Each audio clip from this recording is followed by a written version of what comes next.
Hello, Catrina. Hi. Brian Earhart with DGN here. First question about Jones Supreme. Very long course, 9,400 feet. But you're no slouch on very long courses. I actually want to refer back to Music City Open in 2019 when you won by 16 strokes at the infamous Ravenwood course, which was the longest course any of us had seen for a while. What is it about how you attack long courses and specifically in this situation, Jones Supreme, that makes you successful? I guess I feel comfortable with a driver in my hand. I was actually just talking with someone about this yesterday. When I first started playing, everyone was like handing me fairway drivers and mids. Mm-hmm. And I'm like, the big rim disc always felt comfortable in my hand. Mm-hmm. And so I don't know if it's that, but yeah, like I said, I just feel comfortable with a driver off the tee. And so I think that leads to success when you have to do that 18 times. Yeah, absolutely. Well, with that leads to another question of a discussion that's been had amongst newer players recently is what the best way is to go about gaining distance. And a lot of people are now saying, okay, you start with the slow disc, then you graduate to the next level, then you graduate to the next level. But I've heard from a lot of players, especially professionals like yourself, that say, I started with a distance driver in my hand. Do you have an opinion, like if there's a new player that says, I want to get distance, do you know what the right way is to work with equipment? I would probably tell people the same. I do feel that timing is huge. Mm-hmm. I know, if my timing's off, I'm probably not throwing as far. I feel like I'm throwing my longest shots when my timing's on because it feels easier. Mm-hmm. I don't feel like I'm trying to throw as far. Everything's just kind of working together and clicking. So I would, tell people to throw putters, mids, and fairways first. Like something I did first was learn how to hyzer flip understable and let the disc do the work for me. Yeah. Yeah.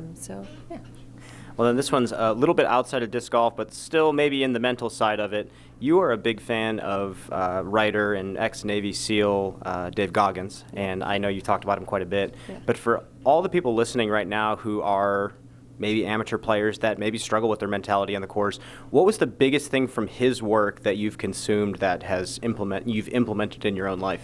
Yeah, I'll try not to cry because David Goggins has been a huge person in my life. I struggle horribly with social media, with the 500,000 opinions and unsolicited advice. And David Goggins said something in a video I was watching. I've read his book and listened to his book multiple times, but he said your fear of failure probably comes from caring too much about what other people think. And I did. I cared about the opinions of everyone except for then at the end of the day, I had to look inner and understand why and then find a way to get that pressure away. And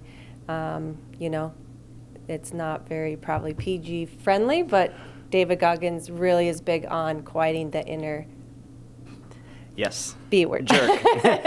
And I would definitely recommend. He will teach you to be very mentally strong.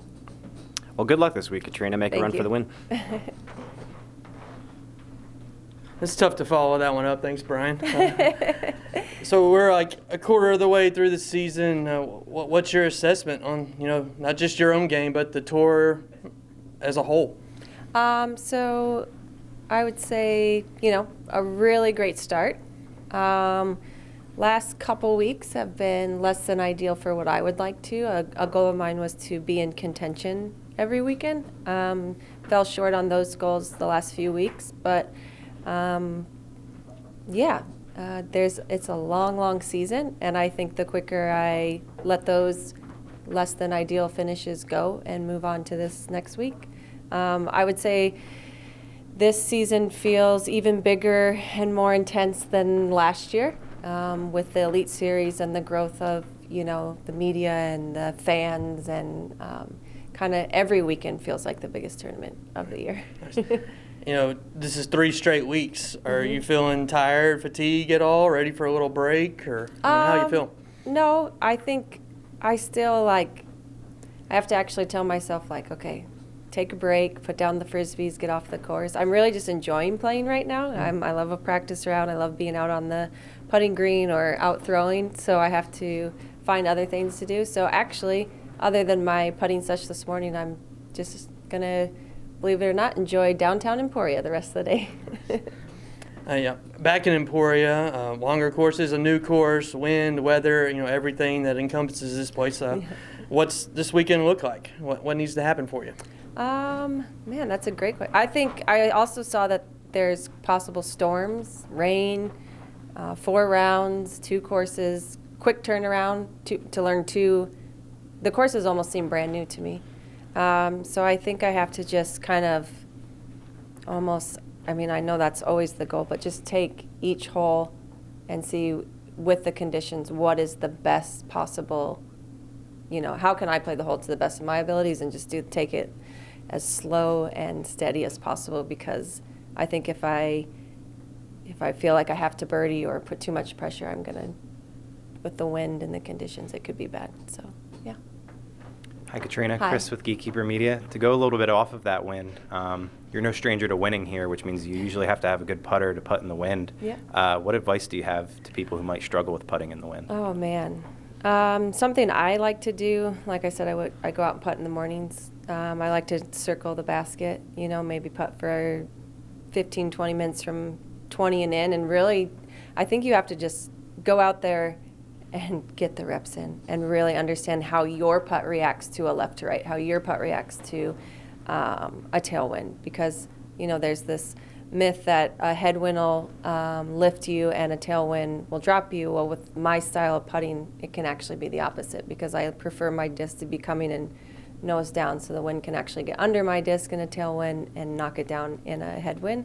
So I have to kind of be opposite. So like I said, I would say learning how your own style of putting reacts to the wind by getting out on those windy days instead of avoiding them.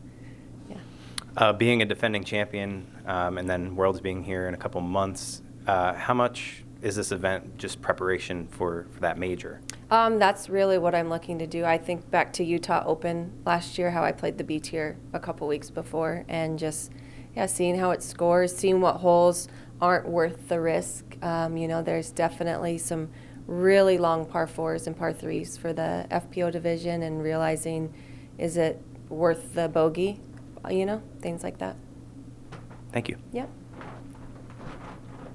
Hello, Catrina. Hi. This is Fabian, International Marketing Director for Dynamic Discs, and I'm here representing the countries that are growing on the sport. So in countries like Mexico, Colombia, Argentina, where there are really limited resources, like really few courses, really few tournaments, what would you advise to those players to focus on? Right now, they're looking at your rating, your distance, but in order to get there, where should their focus be on? I would say find a field. I used to go to a soccer field and just throw back and forth when I first started, see if I could reach the soccer goals to start. And then, you don't have to throw to a basket. If you have a field with some trees, make up your own shots, make up your own lines, get creative, and then when you get onto the course, you can just recreate those lines you were throwing in the field or through the trees. Some of us have been envisioning what's the perfect off-season place. So my question for you would be, what would be your perfect off-season place for you to make the trip, to book a month? Oh, you're saying like a vacation style? Or vacation style with practice on it. Oh, okay. Well, I actually go to Phoenix, Scottsdale, Arizona, where it's 70 and sunny every single day. So that's been pretty amazing for me. So, yeah. Oh, hope to see you in Cancun one day. Okay. Oh, I've been 5 times, so I would love that. Playing disc golf as well. Yeah. Thank you.